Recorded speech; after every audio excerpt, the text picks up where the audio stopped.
tarde a todos. Permitam-me que comece por dirigir à mesa e que cumprimento a minha ilustre colega, a professora doutora Silvina, bem como os restantes oradores. Queria dizer que é para mim um privilégio ter a oportunidade de me dirigir a uma plateia tão qualificada. É para mim um privilégio e uma responsabilidade, até porque penso fazer aqui algumas afirmações que por alguns poderão ser consideradas algo polémicas. Eu normalmente gosto de agitar as águas e, portanto, vou tentar identificar aqui alguns problemas e eventuais soluções que podemos refletir sobre o ensino superior. Começaria por dizer que durante a parte da manhã assistimos aqui a exemplos de excelência, o exemplo da Finlândia, mas que, infelizmente, não são exemplos que possam ser aplicados integralmente e de imediato.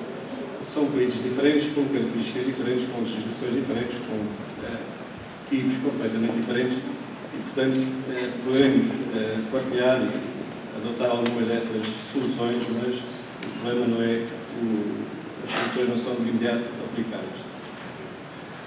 Assistimos ainda à apresentação da doutora Joana da sua tese de doutoramento, em que avaliou o impacto do Instituto de Bragança na região, de acordo com vários modelos.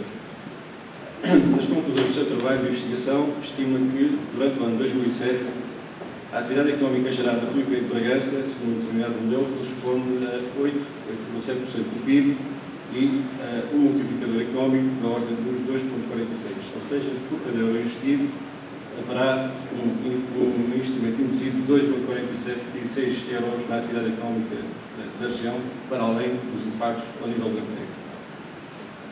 Propõe ainda a aplicação do trabalho a outras instituições idênticas e admite a possibilidade de esse tipo de trabalho ser aplicado a nível nacional em outras instituições de outras dimensões. Infelizmente, este tipo de estudos económicos ainda não é muito frequente. Aqui entre nós é difícil encontrá-los. No Brasil existem alguns, nos Estados Unidos são frequentes. E das pesquisas que efetuei, percebi que no período compreendido entre 1998 e 2004, foi efetuado um estudo que permitiu analisar o impacto das universidades espanholas como um todo, e mais tarde desenvolvido ao nível regional. Parece-me que estudos desse tipo são uma boa base de trabalho para o desenho de qualquer rede. Portanto, as instituições não se deverão comparar apenas com a dimensão em termos financeiros e de número de alunos, mas através de outros impactos que possam ter nas regiões, que é esse, no fundo, um dos objetivos dos institutos superiores competentes. No nosso caso, queria acrescentar que, infelizmente, a sustentabilidade das dinâmicas económicas não é um dado adquirido.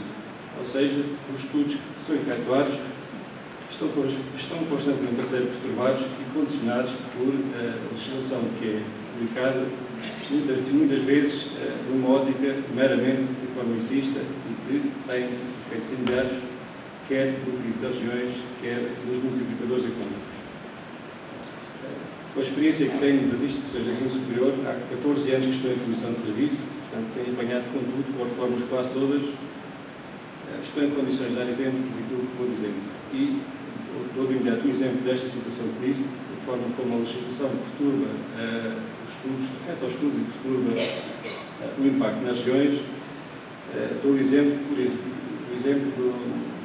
da NCP, ou seja, nós, por facto de termos trabalhado com a NCP, com a Agência Nacional de Compras Públicas, estamos necessariamente a desviar o investimento para outros distritos e para outras regiões.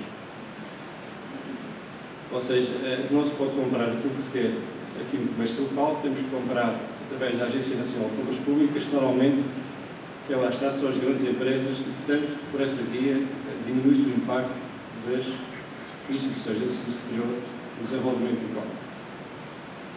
Por uma questão meramente economicista, como eu disse, para se pouparem 70 milhões ou 80 milhões de euros, seca-se completamente o comércio das regiões mais desfavorecidas. Portanto, digamos que não é quanto a opção, porque, para além do impacto do investimento, há outros impactos ao nível do emprego e do rendimento, que é canalizado para outras regiões e para outras empresas. Passarei a apresentar aqui alguns dados recentes, que são suportados por estudos a que tive acesso já durante o ano de 2011, socorrido basicamente de uma publicação que tem por título o Estado da Educação de 2011 e que é sobre a qualificação dos portugueses do Conselho Nacional de Educação, o acesso ao ensino superior, portanto, 10 anos do concurso nacional de 2009, de junho de 2010, o INDES de 2010, publicado em outubro de 2011, o anuário do CISP, que é relativamente recente, e, portanto, o que fiz foi pegar alguns destes dados frescos, recentes, e pegar nas matrizes, cruzá-las, trabalhá-las, baralhá-las, para chegar a algumas das conclusões que vou aqui apresentar e que penso que terão alguma utilidade.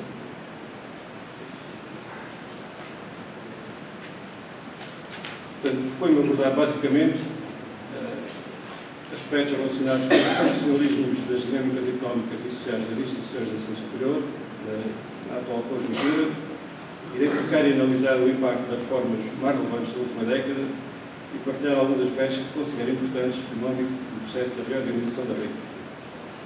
Portanto, irei devagar um bocadinho sobre estes três temas que me parecem relevantes. E é importante para que se apresentem soluções, que se demonstre, que se faça um diagnóstico e que se conheça a situação atual. Os estudos recentes a que me referia, um dos estudos, é este que aqui está até divulgado na página do grupo. Portanto, são estudos de referência, que normalmente consulto, mas apanhei este mais ou menos arrumado e achei que era interessante e trouxe para aqui. O que se conclui basicamente deste estudo é que temos que continuar a investir na população ativa, ou seja, se olharmos aqui para estes valores em termos comparativos com a OCDE, verificamos que estamos um bocadinho aquém da média da OCDE e, se quisermos pensar na produtividade de imediato e na sustentabilidade, temos que qualificar de imediato os ativos. Os ativos são os que estão na faixa etária compreendida entre os 23 e os 64 anos e, portanto, estas pessoas quem são? São pessoas que estão a trabalhar e que só podem estudar próximo do local da residência. Adiante falarei um pouco mais sobre isso. Portanto, estou a pensar nos meus 23 anos, são pessoas que trabalham durante o dia e à noite estudam porque têm uma instituição próxima do local de trabalho, da residência. Outros números que me parecem relevantes é que quem obtém o diploma consegue, em princípio, ter mais oportunidades de trabalho. Portanto, a probabilidade de ter um emprego é maior para quem tem um diploma, 86,7 contra 80,1. Um dado que também tem algum interesse. Cada dia, na conversa com colegas, falávamos sobre rácios. Há aqui um rácio que também diz qualquer coisa, 14,1 ETIs contra 14,9 da ECDE. 14,1 é o quê? É o número de alunos por docente. É esse o significado da ETI. Portanto, isto tem algum interesse, é discutível, depende das áreas de formação, depende dos fatores. O outro aspecto que eu queria explicar aqui um pouco com mais detalhe, até porque foi abordado durante a parte da manhã, que tem a ver com o PIB, é o resultado que consta aqui deste quadro. Portanto, estamos com cerca de 1,3% do PIB de despesa total para o ensino superior. A média da OCDE é 1,5%. O que é que isto significa? Poderá significar muito, poderá significar pouco, poderá não significar nada, depende. Ou seja, 1,3% do PIB pode não chegar para as despesas com pessoal. Portanto, depende da estrutura de despesas das instituições. Portanto, depende da despesa com pessoal do Ministério do Ensino Superior. Que é então o PIB. Bom, o PIB, vou apresentar aqui um quadro que parece interessante, que é este.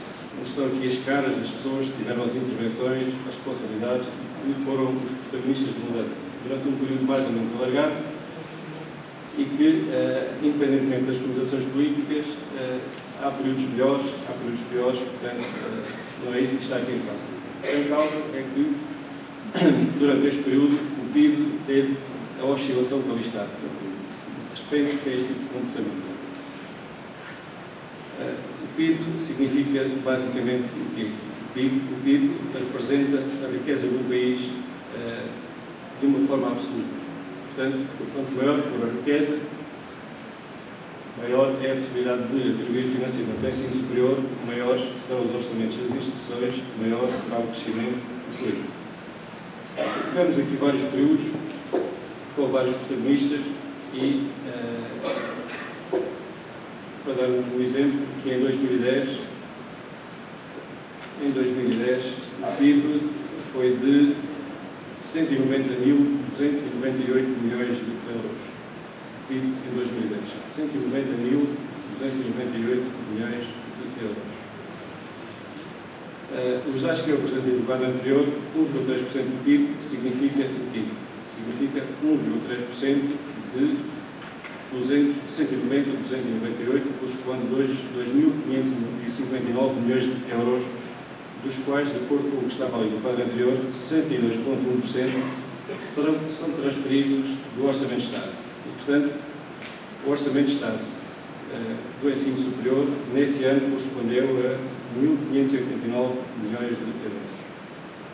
É muito, é pouco, depende da estrutura das despesas das instituições. É facilmente compreensível que nós, de futuro, podemos ter